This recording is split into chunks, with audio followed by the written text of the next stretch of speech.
Hi, I'm sitting here on the banks of the Kunini River. Behind me is Angola, in front of me Namibia, and I've just had the most fantastic holiday. In fact, it wasn't so much a holiday as an adventure, which started off in Windhoek. I was met by Andre Schoeman of the Schoeman family, pioneers of the Skeleton Coast. Andre proved to be a superb pilot and guide, and a virtual encyclopedia of information.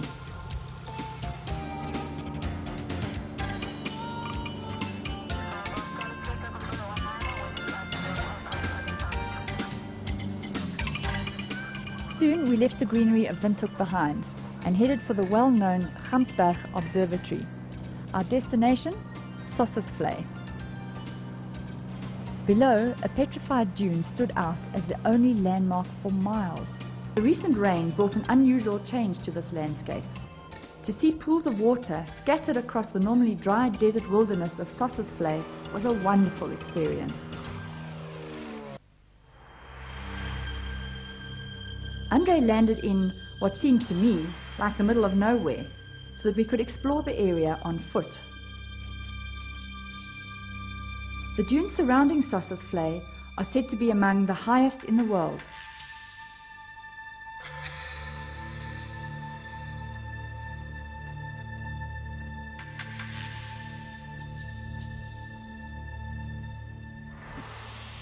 The view from the top can be full of surprises.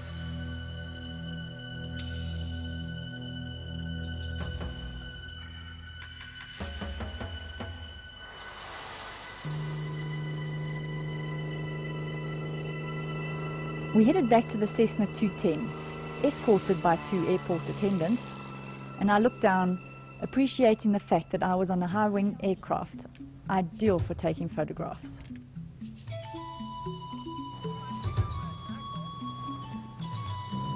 We pressed on out to the coast to see the seal colonies and cormorants which line the shores and feed on the shoals of fish served by the cold Benguela current.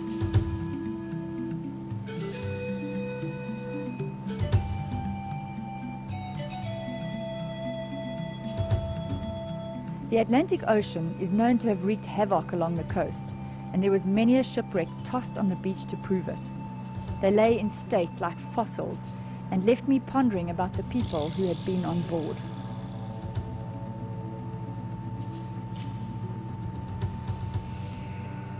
A flock of flamingos escorted us in to Swakopmund.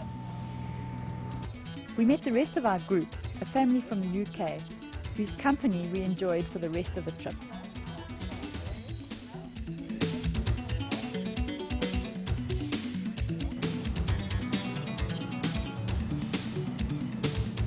Our first picnic spot was a short hop up the coast, just north of the Cape Cross seal colony, and this time we landed on the beach.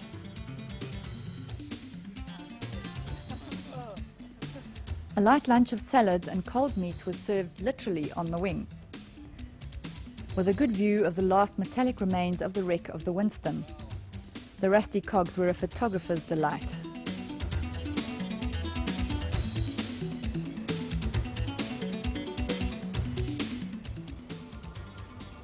We headed out over the Oegap Formation, fascinating layers of sediment which were bent and twisted when the continents collided.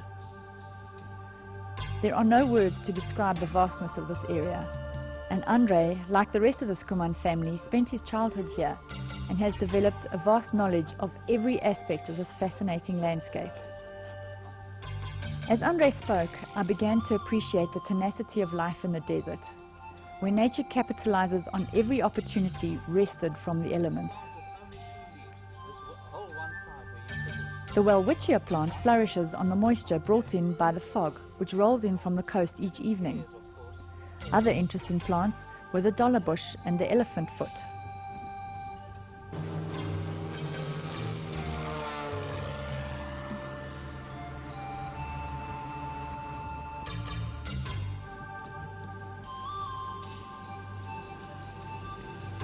Credas Camp is built amongst the red lava formations of the Huab River. The red gravels contrasted starkly with the green lining of the riverine oasis. The accommodation in all the camps was neat, clean and comfortable, and the showers remarkably effective.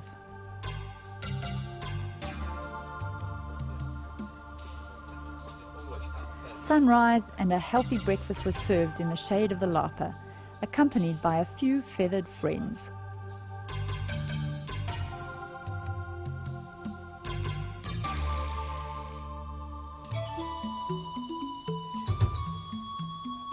A short walk into the hills behind the camp once again unfolded more of the history of the area, the story of the Khoisan people and the caves in which they sheltered, the delicate blends of ochre, blood and plant juices that they used to do their rock art, especially when one considers the limited materials at their disposal.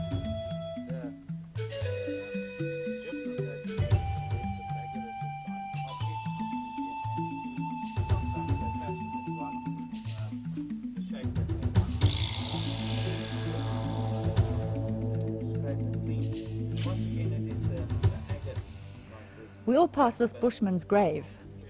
Adding a rock to the mound guarantees us the blessing of our ancestors as we travel on our way.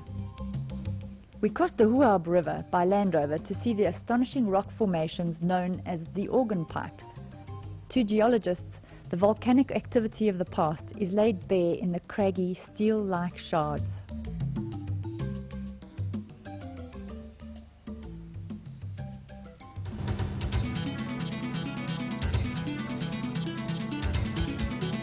We took to the sky again, heading northwards to Terrace Bay, where Andre had promised to show us the roaring dunes.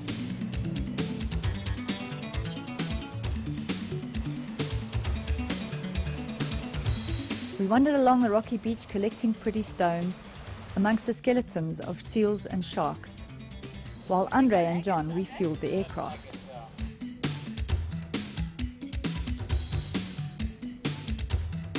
Andre lined us up, and as we moved, an eerie sound seemed to come from the sky above. Now we have a competition. It's just like... Yeah, it does. It's different bombers.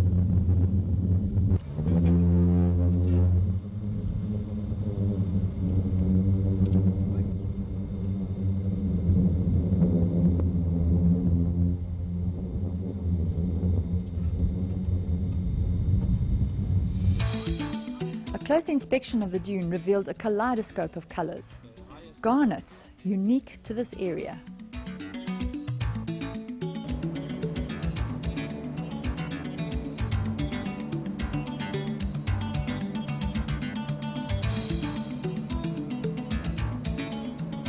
A formation takeoff saw us on our way to Puros Camp with its unique Makalani palm trees.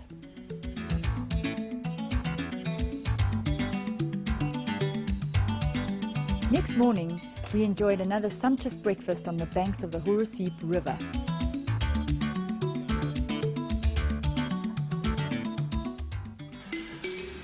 Next on the program, a scenic drive to trail the desert elephant.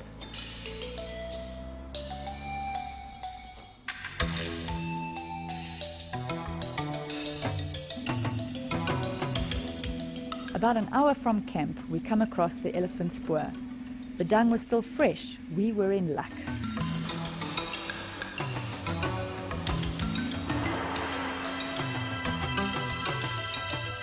These animals travel almost 60 kilometers a day to reach water.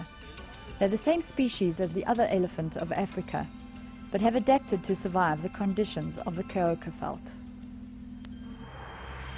As we flew further and further north, I was struck once again with the enormity and isolation of the desert. We landed on this vast, wide open plain and headed by Land Rover to the next picnic spot, the only shade for miles under an ancient rock shelter.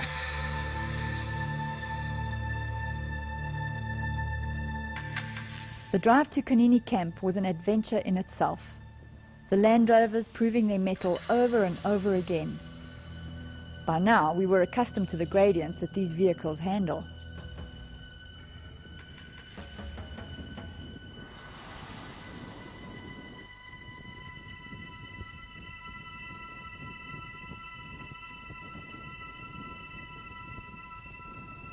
Ever aware of conservation issues, John and Andre were careful to stick to the soft sand, leaving the harder gravels, which take centuries to recover, undisturbed wherever possible.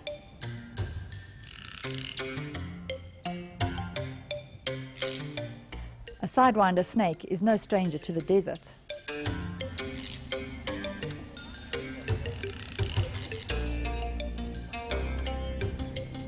While we struggled to get our Land Rover out of the sand, a black-backed jackal viewed us with suspicion.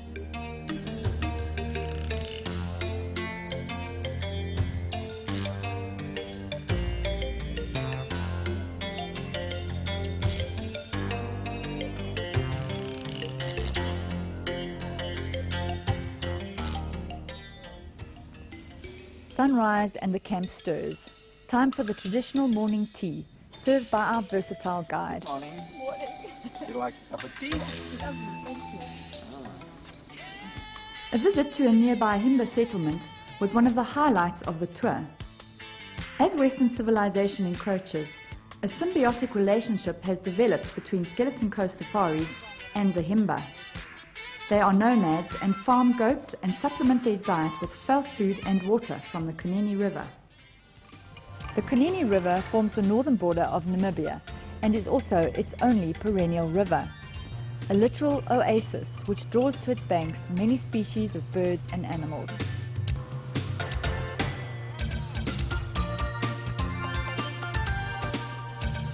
And it's here that our story ends. Our friends continued on to Etosha and from there returned to England. My mind is full and expanded with memories of a journey I will never forget. So if you really want to get away from it all and you're looking for a holiday that's filled with adventure, I can really recommend the safari.